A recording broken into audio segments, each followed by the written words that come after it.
Before we get to your scheduled video, please remember that likes and comments tell YouTube to promote our work to other people, and subscribing to the channel tells you when something new drops. You can also head to the link tree in the description to peruse my books, join us on Discord, or support us on Patreon. You can get episodes of Journey of Wrestling and Violent Profiles early, as well as a load of other treats. Even just $1 a month earns you a name drop for being cool. Thanks for listening, and enjoy the show.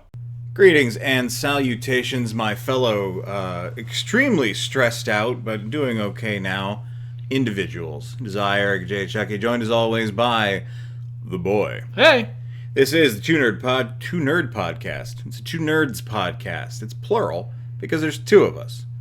When I do One Nerd Podcast, it's the One Nerd Podcast, not the One Nerds Podcast. Although I could if I put an apostrophe in there. And that's how words work. You're welcome. Today we are talking about Mute, the film from 2018. 2018, is that correct? Yes, 2018, directed by Duncan Jones, as requested by someone who's cool. Well, who would that be? That would be Passion Killer 711. But you know who else is cool? Who else is cool? That's our trash elite, Rob, and a guy from Ohio. We've also got DG, Destrucity KTL, on the tip of your tongue, Kitty Holbrook, Thomas Austin Jr., and Drake Starstorm. Someday, it will exceed what I am capable of remembering, but today is not that day. Before we dive into this film, we need to resurrect a segment we forgot to do last week, because most of what we were doing last week was watching Tales from the Loop, at least part of us. What's crumpin'? What is crumpin'? Today we're talking about what we've been doing lately. That's what's crumpin'. You let us know what's crumpin' in the comments with you. We got new computers. We did. We got new computers. That has only been in the last, 24 hours of crumpitude. What have you been doing this week otherwise? A lot of World of Warcraft, if I understand correctly. Before the new computers, I watched all of the Dimension 20 series, Misfits in Magic Season 2. That was the other big thing I did in the last little while. I've been making progress in Dragon Age Veilguard, and we both also spent a little time with the new game Marvel Rivals. Yeah, fun. Yeah, I don't have much more to say to it besides that. It reminds me of old Overwatch. I don't know if it's quite as good as old Overwatch. Obligatory Squirrel Girl. Alright, so moving on. Mute. I actually had the plot of this film told to me some 6 years ago, secondhand, and at no point during the retelling of this plot did I realize it was a cyberpunk film. Yeah, technically it posits the genre it lists itself as is tech noir. But that's also what Blade Runner lists itself as. Yeah. So this is principal characters are Leo, played by Alexander Skarsgård. He is an Amish fellow who is left mute by an accident in his childhood, and Cactus Bill, a surgeon / Ripper Doc, played by Paul Rudd. I want to do a spoiler-free one. Yeah. Because unlike you, I had not had the entire plot of this movie told to me. It was 6 years ago, so I forgot. It was a conversation that maybe lasted 10 minutes tops. So I will tell you now, spoilerly, without those. Thank you. We talk real good on this podcast. It's good. I do good work. Can you tell it's been a rough day? It's been a rough couple days. But Mute was not part of those rough couple days. Absolutely. This movie fucking is great. All Zoomer terminology aside, this is an excellent movie. Yeah, I was really thrilled with it. I don't really know what else to say. It was the kind of thing that would appeal to a younger me and also appeal to a me now. And the two of us can't shake hands on much, but this is one of those things we would. A long, long time ago in a video that is not on the channel and never will be, we did our top 20 favorite movies of all time. And the precursor to this film, Moon, was amongst them. And I would say this movie is approaching being as good. Definitely in terms of directorial stuff, yes. This movie was made with vision. Yes, absolutely. It was not the most complicated trick, but a decent trick that they pulled off well. Yeah, that's what I have spoiler free. I don't know how hard we're going to go into spoilers or not. What do you think? We got 25 minutes to fill, so we'll let that be the guide. I mean, we can talk more about what's been crumping lately. Been playing that new Minecraft update. Haven't found the new biome yet. No, I'm joking. That was some time to give you to click like on the podcast, comment about what's been crumping with you, and subscribe if you haven't already, and then maybe shut us off or mute us and let us run in the background for a while, and while you go watch Mute. Wow, I didn't mean to do that, but it did kind of come together. It's a great segue because I want to say this movie is excellent. It is well made. It was a genuinely enjoyable watch. Also, it has the fucking worst SEO. Yeah, it really does. What a terrible name for a movie. I mean, straightforward. Well, and like, I find that happens a lot with movies after a certain point. I'm not going to pretend that I'm film literate enough to tell you what that point is off the top of my head. But there came a time where we just started calling movies short, simple word. And yeah, the search engine optimization on that sucks. So, like, you gotta Google Mute movie. I suppose that's not too bad. Yeah. But it's a forgettable name, and that's unfortunate. How do you want to tackle this amazing ball of neon? Well, there's really a few different, I would say, overall sections to discuss. One is visual language, which I think this movie does quite well. Oh, yes. One is plot and actual story conveyance, which I think this movie does poorly, but on purpose. Oh, yeah, absolutely. I don't even know that it's doing it poorly. I think it's telling the story it wants to tell. I actually let's start there because there's something I want to praise. I remember when they pointed it out in Hostel as like a sort of joke and also answering a question the audience who would have been going to see Hostel would have had at that time. The intentional lack of subtitles. Really good choice. It always helps to make things feel more surreal as a story of this nature benefits from. And I'm sure a lot of the people talking are saying things in German, which is not one of the languages I'm very fluent in at all. I know, 20 words, and most of them are Rammstein lyrics. So I don't get that bilingual bonus, and I feel like a lot of the people were talking about stuff that would have made the mystery, the riddle, I don't know which one you would want to call it, the plot, more transparent. I think it's actually good for... I agree that it's good. A part of me wishes I could have opted into subtitles because I like knowing stuff. But also, I think it's useful because it serves to help you feel the isolation that Leo does in his day-to-day life. Yes. Now, Leo is mute, but he's not deaf. No, but that communication barrier, this is a good way of making it, because, the audience can never talk to the people in the movie, so right. This is a good... This helps you feel that separation from what's going on. It doesn't seem like he knows much sign language, either. It seems like he knows a bit. It honestly... From what I can tell, seems like he doesn't know much German. Yeah. A lot of times characters would speak to him in German, and he would make that face like, I really have no idea what you're saying. But then again, he is Amish, so maybe he does. His mom spoke German, so maybe he's just fluent and is making that face because he can't return service. A lot of times characters will speak to him in English and then go, oh, wait, you speak German? And then speak to him in German, or vice versa. And, that's the problem. And they're trying to figure out, how do I get you to talk back to me? And Leo's like, that's not going to happen, Chief. Yeah. I can draw you a little picture. I've got that. I can write in a font that is truly insane, even before things start going south. If I was mute, I like to think that I would make an effort to not make it seem like I'm about to start yelling about the end times in the way I write. He has a scrawl, does Leo. I do want to praise Alexander Skarsgård here.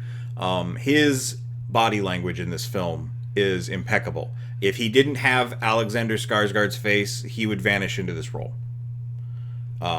He manages to portray someone who is closed off and guarded, yet deep down vulnerable.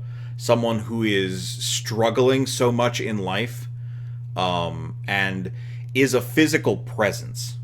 And yet has his shit together enough to have a very nice apartment in cyberpunk Berlin. A small, nice apartment, though. So, with a garage. But he works at a nightclub where he seems to make a lot of money. You have to imagine a guy like that would make okay tips, too. Yeah, he's not bad to look at, doesn't talk your ear off, gives you your drink. Mm-hmm. There you go. The plot, in brief, is he is in love with the most doomed woman in cinema.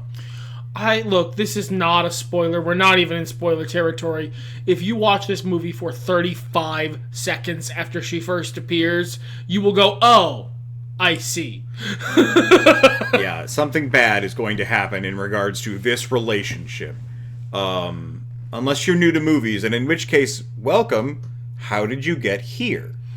This is not a channel for children. Please go away. I actually say that on the thing. It's probably why I don't have that many views, honestly. But I digress. Anyway, she goes missing, and he begins a search for her. And then the B plot, if you can call it that, the other plot, is Paul Rudd's character of Cactus Bill is trying to get out of the country. He's AWOL and has been doing illegal things to parlay that for passports. Yeah, it's implied. I've never seen Moon, so the reason for this might be explained later, or explained in that movie. But it's implied that shit is bad in some way, such that the American soldiers in Germany are going AWOL to leave and go back to America, and that's not allowed by the government, by the American government. It's been a long time since I saw Moon, so that would probably be like a side tidbit, if anything. It's not gone into because it's not important. All you need to know for the purposes of the movie is that Cactus Bill, Ripper Doc About Town, is trying to get his papers so he can fuck off back to America because he hates Germany and wants to leave. Yeah, he's got a small daughter. It's giving Ant-Man, but like there's something not quite right here, Ant-Man. Yeah, it's I don't. So White mentioned this as we were watching the movie, but Paul Rudd is such a naturally charming and affable guy that you start off this movie very much on his side just because Paul Rudd is playing that guy and he's funny. Yeah, the character is funny. It really reminds me of the kind of films I would watch in my teens and early 20s. Very Tarantino style, very Guy Ritchie style, not as punchy as either of those, but hitting that sort of tone. At least the Cactus. Paul Rudd is. Cactus Bill is a Tarantino character lost in this somber, atmospheric European movie. And he's aware he's in a different genre and he hates it here. Look, my friend, Duck and Nadira, the girlfriend of Alexander Skarsgård, are also from a Tarantino movie. Yeah, that whole cast is from a Tarantino movie. Like, those three, which, this is a spoiler, are connected. They are imports from the Tarantino-universe. Yeah. Speaking of imports, Ulf Herman was a professional wrestler. His daughter still is.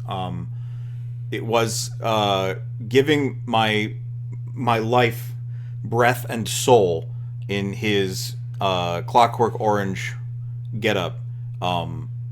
He never said anything, I don't think. He barely counted appeared to on 5 screen. once. Yeah, that's true. Yeah, in German. Wow, what a presence. What a face, what a hair, what an outfit. When's his match? We got the guy from the Costco. We get this guy back in the ring?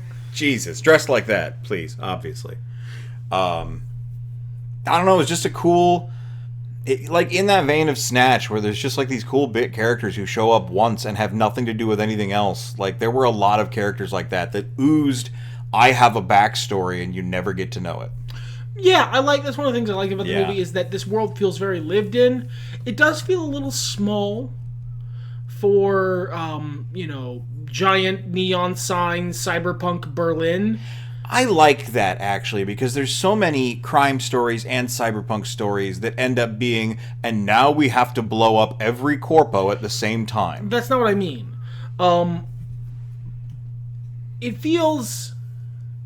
I don't mind an intimate, smaller stakes story. I mean it feels small in that this feels like it. Sometimes it feels like it's taking place in a small German village because all these people know each other and know each other's business. Well, so that's something that I might often critique, and I'm trying to make that a rationale in the same way as I would for why did this guy make this stupid decision? Well, because if he didn't, then there wouldn't be a movie. Now there are places to complain about that, but I don't think this quite hits there. This story is being told about these people, and these people all know each other because that's the story that's being told. They do happen to all know each other. And the reason they all seem so familiar with each other is part of the mystery. Yeah. Why do these people all seem to give a shit about each other's business? Why does Cactus Bill keep running across this mute bartender and seem interested in his goings and doings when he is, on the surface, completely unrelated to this guy's life? And a lot of it is because they're working for the same, one of two employers. Yeah, they're all basically working for the same criminal man, Maxim. Yes. Because he owns, I believe he also is the owner of the parlor, ultimately. I believe so, yeah. It might have been that lady as well, but maybe not. No, because he's mad at that one guy for doing side projects with his girls. Yeah. So no, yeah, he's got to be in charge of everything. So they are all part of this same sort of ersatz underworld family, and it is their drama. But also, there's only a couple times in this movie we run across NPCs who are just doing their own thing and not involved, and they're all a breath of fresh air. Sometimes sometimes it's a kiosk, self-check guy. Sometimes it's a British lady who is bad at eavesdropping. It just whenever we run across someone who's not involved in this fucking incestuous little play, it's a breath of fresh air because it makes this giant, big, very expansive looking world feel like it's a city full of people with their own stories, which is good, which is what I want. Yeah, and I think while you're focusing so hard, because this is a 2-hour film and it uses pretty much all of that time, there's maybe a couple of moody scenes you could have cut, but I don't think I would have in this scenario. I think the establishing of mood is really important. I think, unlike, as a good contrast to some of the other stuff we've covered on this channel before, where they spend so much time thinking about if they could look at a fucking grain of corn for 25 minutes to establish mood, they didn't stop to think if they should do that. All of the mood and atmospheric and lingering shots in this movie feel necessary to get the point across. They are trying to tell you something, especially in the scenes focused on Leo. There's so much face and neck acting and posture acting that Alexander Skarsgård is doing that it's requisite to have these moments where he drinks an entire gallon of water. He just fills an entire traditional German beer stein with water, gets real folked about it, and chugs it in one go. Yeah, I gotta say as well, I think I meant to bring this up. We just watched this, so we did just talk about it a little bit, but there are scenes in this film that you play in Cyberpunk 2077. This is very on genre. Yeah. This is good. Honestly, in in this sort of story, in a tech noir cyberpunk story, I like smaller stakes. Yeah. I don't want to necessarily be destroying all the corpos and taking down capitalism. If one person could do that, then the world of the story wouldn't have gotten to this place. And even when things just escalate to the point that you're, I don't know, off the top of my head, having the equivalent to a giant mech fight in the middle of downtown, it takes those smaller stories and it doesn't quite invalidate them. I guess it cheapens them. I don't know that that's true for me. Yeah. They're for different things. I guess, and maybe that other thing isn't as much for me personally, and that's valid. You know, if you didn't like this movie, I'd love to hear why not. If it's not a stupid opinion like what Tyler Breeze thinks about the Batman. Is there anything else specific you would like to shout out about the cyberpunkiness or the mood setting or the characters?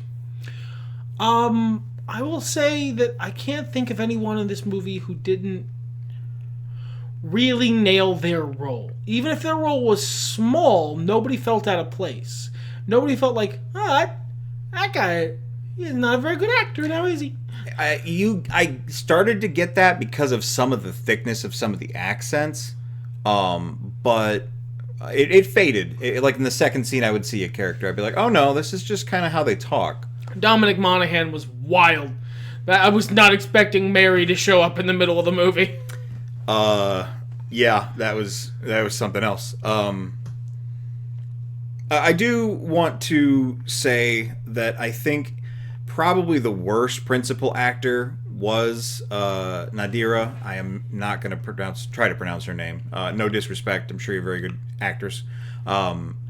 She was just so on the nose. And I suppose you're trying to do that as part of le foreshadowing. Well, so Nadira is, to put it bluntly, she's a plot device. Right, she is.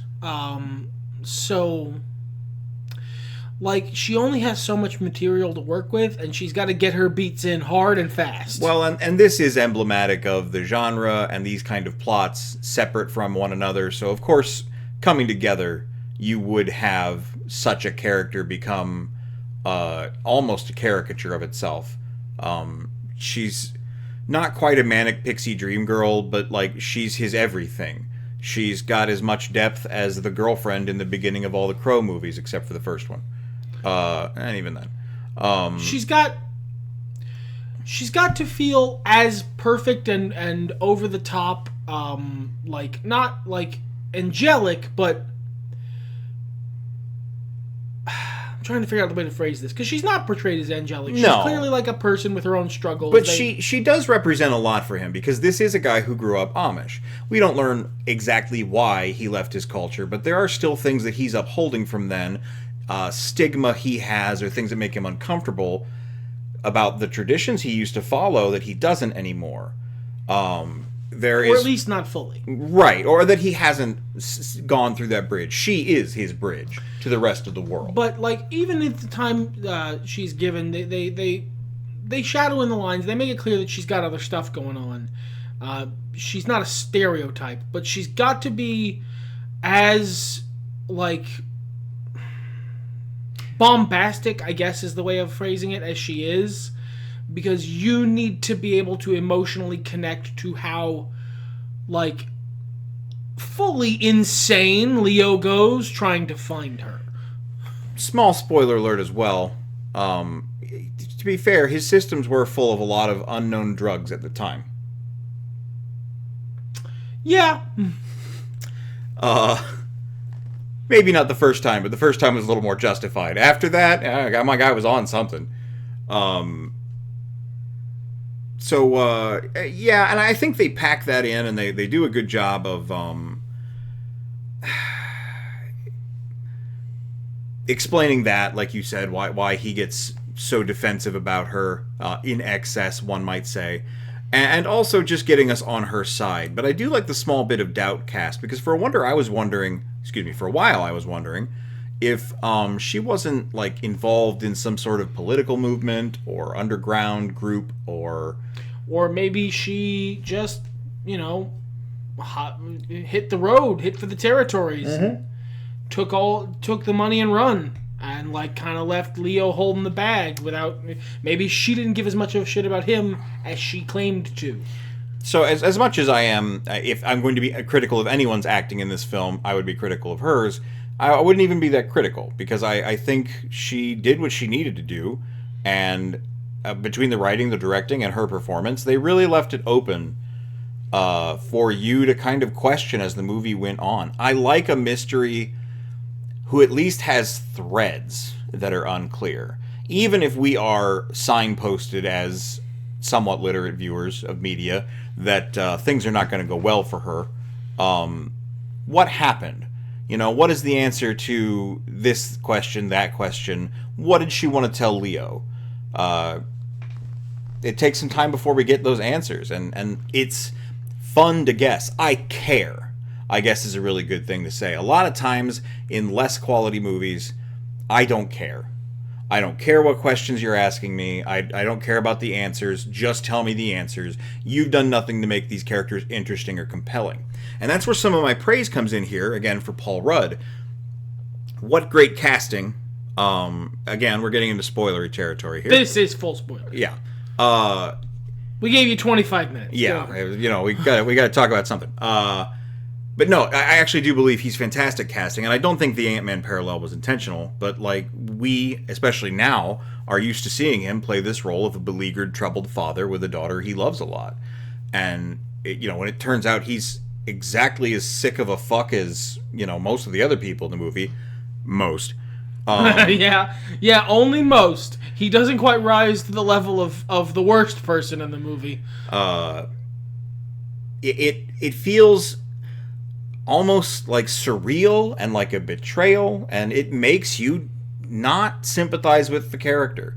And you couldn't have quite got that hook in if you'd cast someone else. They would have played it too straight. What I love is that he doesn't change. No. His actions become revealed, but Cactus Bill is the same guy at the start of the movie as he is at the end of the movie. But at the start of the movie, when you're laughing with him as he's doing his Tarantino jokes, which are so tonally separate from everything else that's happening in the movie, by the end of the movie, he's still doing those exact same jokes, and you're no longer on his side. Yeah. They feel very dark. Like they feel very mean, and they were always mean, but, like, I love that they keep him consistent, but manage to shift the tone of the movie and story around him that you turn on Cactus Bill. There was a game show on Nickelodeon back in the day. I don't remember the name of it off the top of my head. Figure It Out or something like that. Where they had a puzzle on a big video screen, and the puzzle would be a picture of something like a celebrity or what have you, and it would slowly, like, reveal inverted tiles, and then the tiles would become the real color. And these would not happen in, like, sequence. It would do, like, one or the other all across the screen for a while until it revealed the full picture. And I really feel like this movie does that exact sort of storytelling very well. I might even say impeccably. There were times in this movie where I didn't know what the fuck was going on, but I still maintain that that's when the movie didn't really... it's not that it was trying to confuse me, it's that it wasn't invested in whether or not I knew what the fuck was going on. It had a bit of confidence in that you were going to continue watching. We're allowed to be... confusing. Yeah, confusing, difficult to parse. It's compelling in a way. I want to know. I want to see the picture. Is that inverted thing part of a flower, or maybe is it a dog's foot? I don't know. Let's see what happens. It just feels really nice to be taken by a piece of media like that. It's been a while for me. It manages to be very compelling, even when you are, or if maybe, I mean, you might not be. You might be smarter than me. Even when I was fucking lost, I was still compelled. Yeah, I think it would be if you did, want to stop and translate, if you could somehow do that. I don't know what tech does these days. It would be interesting to know the German, to know the translation on a second watch, and just kind of get, how much of the plot is spoiled. I bet there's an internet article on that somewhere. This isn't a movie I would mind watching again, actually. Yeah, not anytime soon. No, but... I don't feel like it needs to be soon. But if sometime in the future it just happened, someone threw it on, was like, I want to watch this, I would be like, okay, sure. Yeah, that was a quality sit. I was very entertained. Do you have any closing thoughts? I do have one more thing I want to say, but do you have any other closing thoughts? Not really. There was one thing, and I understand why they didn't do it, but they denied us a scene in this film, and that was bedpost versus robot leg sword fight. Tragedy.